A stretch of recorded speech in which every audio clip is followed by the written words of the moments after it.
রাজধানীর ব্যস্ততম একটি এলাকা নিকুঞ্জ। নিকুঞ্জর ঠিক সামনে রয়েছে একটি ফুটওভার ব্রিজ। এই ব্রিজটি একমাত্র ভরসা নিকুঞ্জবাসীর, যারা এপাশ থেকে রাস্তার ওপারে পার হবেন।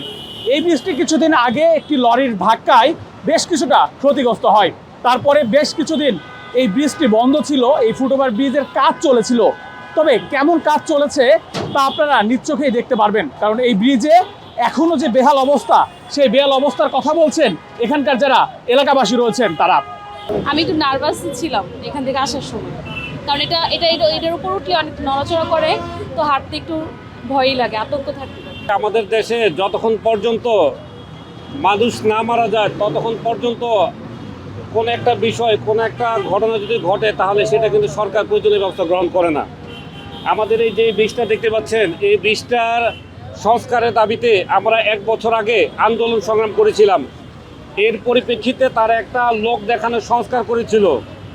যেই সংস্কার করেছে এতে কিন্তু আমরা এলাকাবাসী হিসেবে আমরা কিন্তু আসলে খুশি হতে পারিনি। আমাদের চাহিদা অনুযায়ী তারা কিছুই করেনি।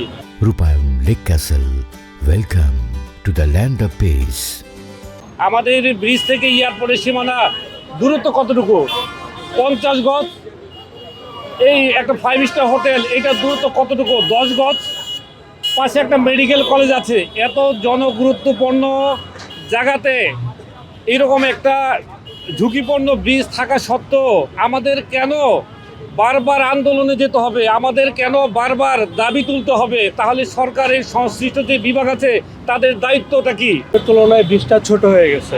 আমরা যাওয়ার সময় অনেক সময় লাইন ধরতে ওই যে রেল লাইনের ওই পার পর্যন্ত চলে যায়, 10 মিনিট লাগে এই পর্যন্ত উঠতেই আর কি। তো এটা যদি বড় হতো আরও, তাহলে আমরা ইজিলি উঠতে পারতাম। এটা খুবই ঝুঁকিপূর্ণ, আর মানুষ তো কমপক্ষে 1000 জন তো যাবেই। ব্রিজটা আসলে এই পশ্চিম সাইড থেকে একদম রেল লাইনটা ক্রস করে ওপারে পূর্ব সাইডে দিলে এবং ব্রিজটাকে আরও চওড়া করে এবং শক্ত মজবুত করে দিলে পরে এখন যে পরিমাণ সাধারণ জনগণ যাতায়াত করে তাদের জন্য নিরাপদ এবং খুবই আরামদায়ক হবে। যদি সাথে সাথে যদি একটা চলন্ত সিঁড়ির ব্যবস্থা করা হয়, সেটা আরও জনগণের জন্য আর কি উপকার হবে।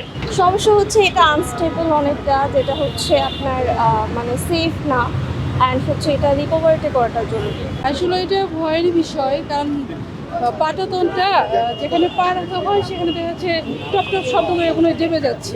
আবার উপর দিকে তাকাচ্ছিলাম, মনে হচ্ছিল যে ভেঙে যাবে এরকম লাগছিল। আমার বাচ্চা রীতিমতো ভয় পাচ্ছিল।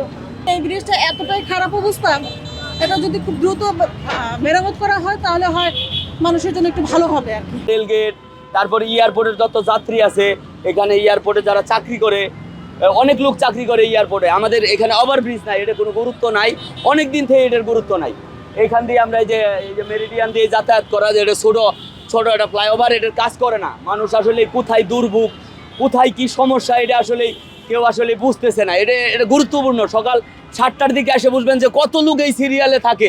যাতায়াতের কোনো ব্যবস্থা নাই। খিলক্ষেতের পরে একবার এয়ারপোর্ট পর্যন্ত কোনো যাত্রীরাই এই পাশ দিয়ে যায়, এই ছাড়ার কোনো রোড নাই যাতায়াতের জন্য। এটা আমাদের জন্য খুবই একটা ঝুঁকিপূর্ণ হয়ে পড়ছে।